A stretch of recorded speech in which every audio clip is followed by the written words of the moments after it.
Hello guys, ಹಿಡಿಗೂ ಸ್ವಾಗತ Kaushik update YouTube ಚಾನಲ್ಗೆ. ಯಾರೆಲ್ಲ ಸೆಕೆಂಡ್ ಪಿ ಯು ಸಿ ವಿದ್ಯಾರ್ಥಿಗಳು ಈ ತಿಂಗಳು 30ನೇ ತಾರೀಕಿಂದ ಬಂದ್ಬಿಟ್ಟು ನಿಮಗೆ ಎಕ್ಸಾಮ್ 2 ಅನ್ನೋದು ಸ್ಟಾರ್ಟ್ ಆಗುತ್ತೆ. ಎಕ್ಸಾಮ್ 2ಗೆ ಬಂದ್ಬಿಟ್ಟು ಹಾಲ್ ಟಿಕೆಟ್ ಎಲ್ಲಿ ಕೊಡ್ತಾರೆ ಅಂತ ತುಂಬ ಜನ ಕೇಳ್ತಿದ್ದೀರಾ.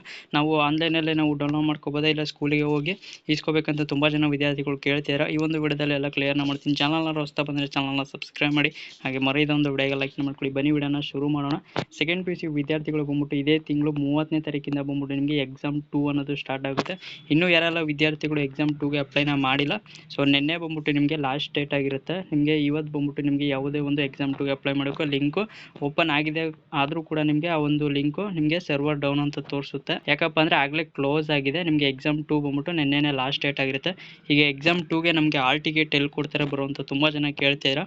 ಹಾಲ್ ಟಿಕೆಟ್ ಬಂದ್ಬಿಟ್ಟು ಇವತ್ತಿನಿಂದಲೇ ನಿಮಗೆ ಹಾಲ್ ಟಿಕೆಟ್ನ ನಿಮ್ಮ ಒಂದು ಕಾಲೇಜಿನಲ್ಲಿ ಕೊಡ್ತಾರೆ, ಹೋಗಿ ಈಸ್ಕೊಳ್ಳಿ. ತುಂಬ ಜನ ಕೇಳ್ತಿದ್ದೀರಾ ನಾವು ಆನ್ಲೈನಲ್ಲಿ ಡೌನ್ಲೋಡ್ ಮಾಡ್ಕೊಳ್ಳೋಕ್ಕಾಗಲ್ವಾ ಅಂತ. ಆನ್ಲೈನಲ್ಲಿ ಬಂದ್ಬಿಟ್ಟು ನೀವು ಯಾವುದೇ ಒಂದು ಕಾರಣಕ್ಕೂ ನಿಮ್ಮ ಒಂದು ಹಾಲ್ ಟಿಕೆಟ್ನ ಡೌನ್ಲೋಡ್ ಮಾಡೋಕ್ಕೆ ಆಗಲ್ಲ. ನೀವು ಓದಿರ್ತೀರಲ್ವ ಕಾಲೇಜು, ಅದೇ ಕಾಲೇಜಿಗೆ ಹೋಗಿ ನಿಮ್ಮ ಹಾಲ್ ಟಿಕೆಟು ಬಂದಿರುತ್ತೆ, ಹೋಗಿ ಈಸ್ಕೊಂಡು ಎಕ್ಸಾಮ್ 2ಗೆ ಬರೀರಿ. ಮತ್ತು ತುಂಬ ಜನ ವಿದ್ಯಾರ್ಥಿಗಳು ಕೇಳ್ತಿದ್ದೀರಾ, ಬ್ರೋ ನಮ್ಮದು ರಿಜಿಸ್ಟರ್ ನಂಬರ್ ಏನಾದ್ರು ಚೇಂಜ್ ಆಗುತ್ತೆ ಅಂತ. ರಿಜಿಸ್ಟರ್ ನಂಬರ್ ಬಂದ್ಬಿಟ್ಟು ನಿಮ್ಮದು ಯಾವುದೇ ಕಾರಣಕ್ಕೂ ಚೇಂಜ್ ಆಗಲ್ಲ. ಎಕ್ಸಾಮ್ ಒಂದರಲ್ಲಿ ಏನು ರಿಜಿಸ್ಟ್ರೇಷನ್ ನಂಬರ್ ಇತ್ತು ನಿಮ್ಮದು ಹಾಲ್ ಟಿಕೆಟಲ್ಲಿ, ಅದೇ ನಂಬರು ಕೂಡ ನಿಮಗೆ ಎಕ್ಸಾಮ್ 2ಗೂ ಇರುತ್ತೆ. ನೀವು ನೆಕ್ಸ್ಟ್ ಇಯರ್ ಕೂಡ ಬರೋದ್ರೂ ಕೂಡ ನಿಮಗೆ ಅದೇ ಒಂದು ರಿಜಿಸ್ಟರ್ ನಂಬರ್ ಇರುತ್ತೆ. ರಿಜಿಸ್ಟರ್ ನಂಬರ್ ಬಂದ್ಬಿಟ್ಟು ನಿಮಗೆ ಯಾವುದೇ ಒಂದು ಚೇಂಜ್ ಅನ್ನೋದು ಆಗೋದಿಲ್ಲ. ತುಂಬ ಜನ ವಿದ್ಯಾರ್ಥಿಗಳು second P U C exam 2ಗೆ ಪ್ರಿಪ್ರೇಷನ್ ಹೇಗೆ ಮಾಡೋದಂತ ತುಂಬ ಜನ ಕೇಳ್ತಿದ್ದೀರಾ.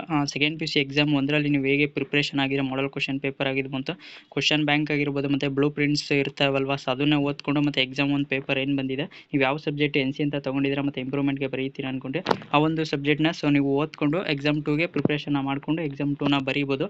ಯಾರೆಲ್ಲ NC ಅಂತ ತೊಗೊಂಡಿದ್ದೀರಾ ಅವರು ಆ ಒಂದು ಸಬ್ಜೆಕ್ಟ್ನ ಓದ್ಕೊಂಡು ಆರಾಮಾಗಿ ಎಕ್ಸಾಮ್ 2ನ ಪಾಸ್ ಮಾಡೋದು. ತುಂಬ ಜನ ವಿದ್ಯಾರ್ಥಿಗಳು ಕೇಳ್ತೀರಾ, ಎಕ್ಸಾಮ್ 3 ಇಲ್ವಾ ಬ್ರೋ ಈ ವರ್ಷ ಅಂತ. ಎಕ್ಸಾಮ್ 3 ಬಗ್ಗೆ ಯಾವುದೇ ಒಂದು ಮಾಹಿತಿ ಅನ್ನೋದು ಇರಲಿಲ್ಲ. ಎಕ್ಸಾಮ್ 3 ಬಗ್ಗೆ ಅಕಸ್ಮಾತ್ ಏನಾರು ಅನೌನ್ಸ್ನ ಮಾಡಿದ್ರೆ ತಿಳಿಸ್ಕೊಡ್ತೀನಿ. ಚಾನಲ್ನ ಸಬ್ಸ್ಕ್ರೈಬ್ ಮಾಡ್ಕೊಂಡು ಇಟ್ಕೊಳ್ಳಿ. ಹೋದ ವರ್ಷ ಎಲ್ಲ ಬಂದ್ಬಿಟ್ಟು ನಿಮಗೆ ಎಕ್ಸಾಮ್ 3 ಅನ್ನೋದಿತ್ತು. ಈ ವರ್ಷ ಬಂದ್ಬಿಟ್ಟು ಸ್ವಲ್ಪ ಡೌಟ್ ಅಂತಲೇ ಹೇಳ್ಬೋದು. ಮತ್ತು ತುಂಬ ಜನ ವಿದ್ಯಾರ್ಥಿಗಳು ಈ ಒಂದು ಡೌಟಲ್ಲಿ ಇರ್ತಾರೆ, ಅಕಸ್ಮಾತ್ ನಾವೇನೆಲ್ಲ ಎಕ್ಸಾಮ್ 1ರಲ್ಲಿ ಈಗ NC ಅಂತ ತೊಗೊಂಡಿದ್ದೀವಿ, ಈಗ ಸೆಕೆಂಡ್ನೇ ಎಕ್ಸಾಮು ಸಪ್ಲಿಮೆಂಟ್ರಿ ಬರೀತೇವಲ್ವ, ಅವಾಗೇನಾದರೂ ನಮಗೆ ಮಾರ್ಕ್ಸ್ ಕಾರ್ಡಲ್ಲಿ ಬಂದ್ಬಿಟ್ಟು ಸಪ್ಲಿಮೆಂಟ್ರಿ ಅಂತ ಅಲ್ಲಿ ಆ್ಯಡ್ ಮಾಡ್ತಾರೆ ಅಂತ ತುಂಬ ಜನ ವಿದ್ಯಾರ್ಥಿಗಳು ತಲೆ ಕೆಡಿಸ್ಕೊಂಡಿರ್ತಾರೆ. ನಿಮಗೆ ಎಕ್ಸಾಮ್ 12 ಬಂದ್ಬಿಟ್ಟು ನೀವು ಪಾಸ್ ಆದರೆ ಸಪ್ಲಿಮೆಂಟ್ರಿ ಅಂತ ನಿಮಗೆ ಮಾರ್ಕ್ಸ್ ಕಾರ್ಡಲ್ಲಿ ಬಂದ್ಬಿಟ್ಟು ಯಾವುದೇ ಒಂದು ಇರೋದಿಲ್ಲ.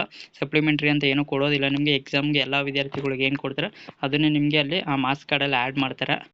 ಹಾಲ್ ಟಿಕೆಟ್ ಬಂದ್ಬಿಟ್ಟು ನಿಮ್ಮ ಒಂದು ಕಾಲೇಜಿನಲ್ಲಿ ಕೊಡ್ತಾರೆ, ಸೊ ಹೋಗಿ ಈಸ್ಕೊಂಡು ಎಕ್ಸಾಮ್ 2ನ ಬರೀರಿ. ಏನಾರು ಡೌಟ್ ಇತ್ತು ಅಂದರೆ ಎಕ್ಸಾಮ್ ಬಗ್ಗೆ ಮತ್ತು ಸೆಕೆಂಡ್ ಪಿ ಯು ಸಿ ಬಗ್ಗೆ ಏನಾರು ಡೌಟ್ ಇತ್ತು ಅಂದರೆ ಕಮೆಂಟ್ ಸೆಕ್ಷನಲ್ಲಿ ತಿಳಿಸಿ, ರಿಪ್ಲೈನ ಮಾಡ್ಕೊಡ್ತೀನಿ. ಸೊ ಸಿಗೋಣ ಮತ್ತೊಂದು ವಿಡಿಯೋದಲ್ಲ. ಎಲ್ಲರಿಗೂ ನೋಡ್ತೀರಿ Kaushik update YouTube channel. So thank you for watching.